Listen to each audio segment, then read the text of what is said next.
खुश न भाई कि सगरी से में सहारा भाई ता यही घटिया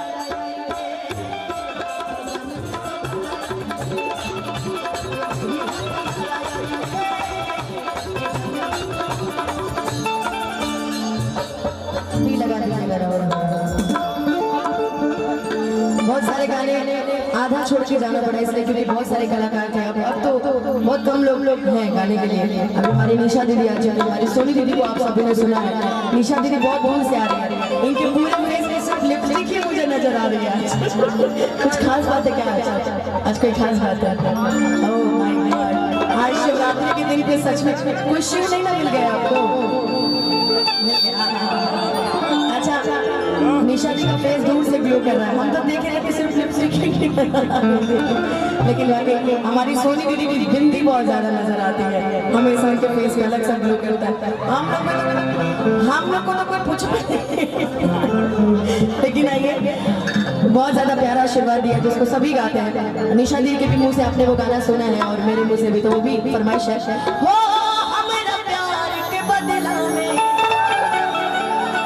वो लगा दिल बारू हो कि तू जब दिल बारा हो ना लगा दिल बारा हो। ये हर घर की कहानी है। किसी को किसी चीज के लिए ज्यादा रोकिएगा ना तो आपका दुश्मन हो जाएगा, इसलिए हम आपको रोकते नहीं है। इसीलिए आपको छूट दे रखे, जाइए जहाँ जाना चाहिए, कोई फर्क नहीं पड़ता।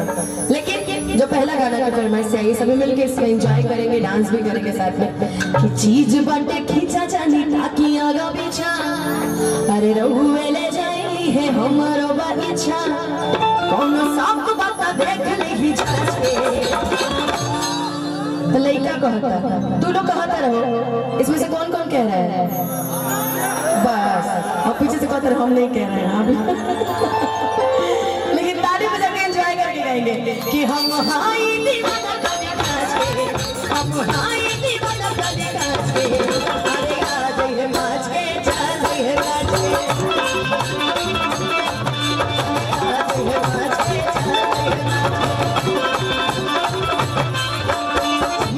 खींचा जानी दुनिया का पीछा, रहुए ले जाएंगे हमारा पीछा, सब बात देख ली जाए। हमारे छोटू बाबू बहुत बहुत आशीर्वाद पुरस्कार, इनके लिए बहुत सुंदर सा एक गिफ्ट लेके आए थे जो इनको दे दिए। बहुत सुंदर सा, उनको बहुत पसंद भी आया। पसंद आया था ना छोटू बाबू? ओके। और हमारे टिंकू बाबा बहुत कहने के बाद पुरस्कार दिए हैं, thank you so much. Mask जरूरी है, हम समझ सकते हैं कि हम हाय दीवाना कभी नाचे, हम हाय दीवाना कभी नाचे,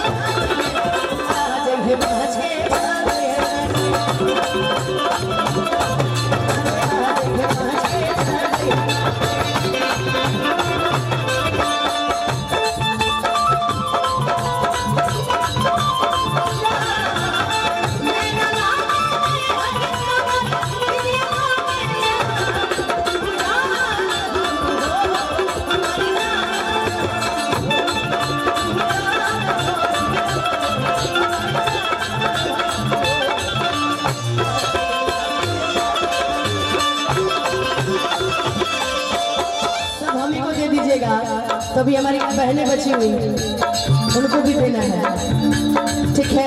इसलिए सभी को आशीर्वाद मिलना चाहिए। हो आशा में दासा बिगड़ने लगा पानी,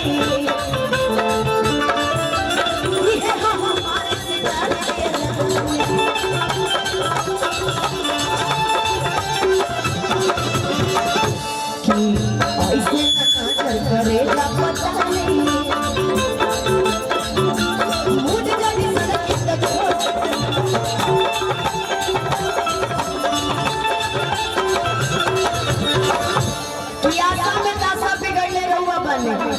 हम मूड जदी सन के तक छोड़ दे रहे कि असते हम तोड़े कहू नाच के, असते हम तोड़े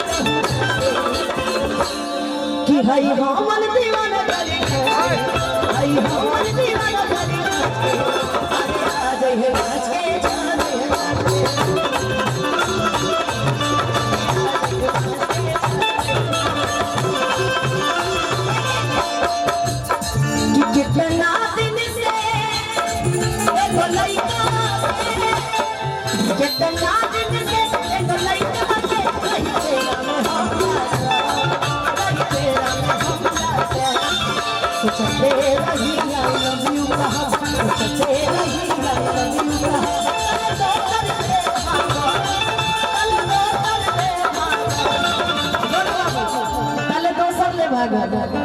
कि कितना दिन से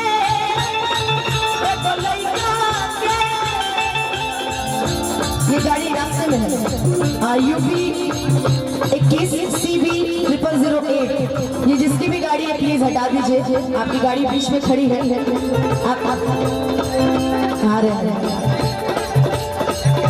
ड्राइवर गया ठीक ठीक ठीक, आप ही कह रहे हैं, पता था ये सब काम यही लोग कर सकते हैं। कितना दिन से लड़की के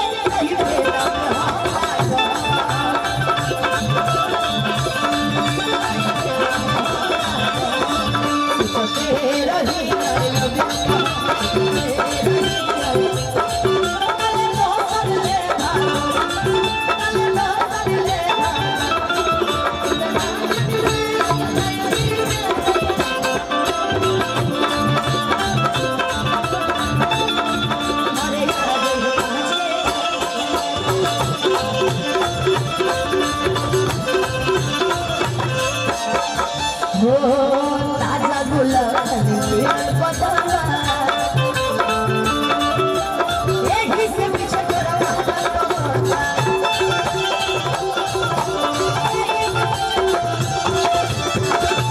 फिर से गर्दा मचावे होली आवता। आदरणीय बड़े भैया पावर स्टार पवन सिंह जी के संग हूँ 2-4 दिन में प्रिंस बिरियानी के बिछवा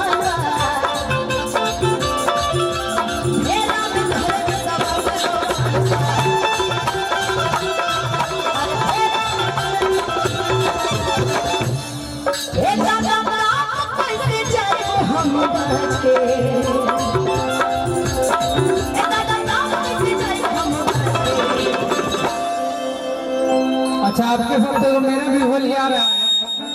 एक भौजी रखी है तू कल चिकना के बंदा के बंदा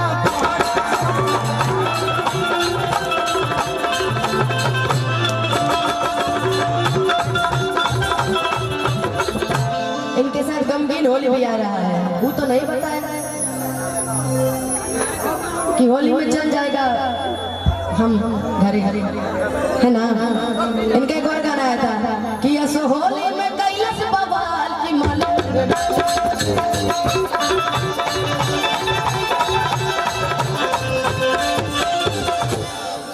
कि असो देख हम दूरी कहूँ इस गाने के आगे एक सैड सॉन्ग उसके बाद बैठ जाएगा कि हम दीवाना करे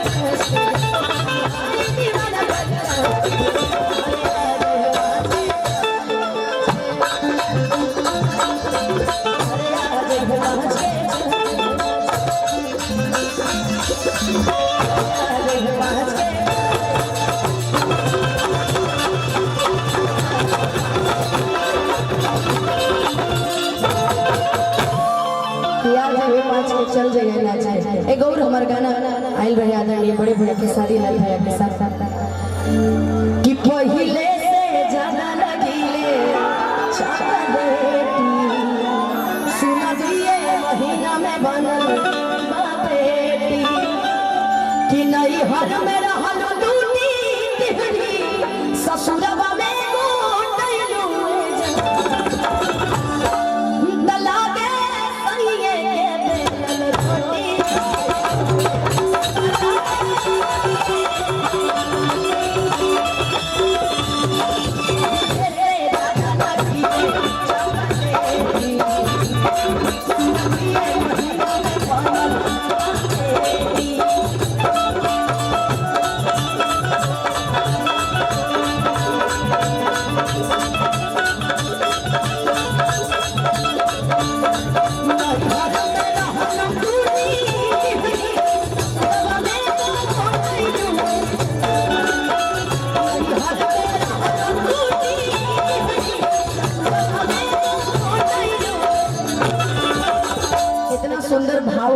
कि आज कल अगर डीजे पे सुन जाते तो ये गाना बजा सैया के रोटी और आ जाइए 5 के। इतना सौभाग्य के बाद कि उमें मौका दिहल गइल बा हमनी के कुछ गावे के है ना। हमनी के गावे थोड़ी आवे अपने दुनिया हमनी के मकान रही सैया के रोटी। अच्छा सैया की रोटी का मतलब समझ रहे हैं? अच्छा क्या है? हाँ भाई तुम समझ रहे हो क्या इसका मतलब? हाँ इधर से कोई भाई बोला कि शादी हो गया है। हाँ कि पहले जब तुम हमसे प्यार करती थी तो तुम दुबले पतले थे, शादी हो गया तो मोटी हो गई ना। हाँ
आखिरी शुरू में भी बहुत गाए हैं इसलिए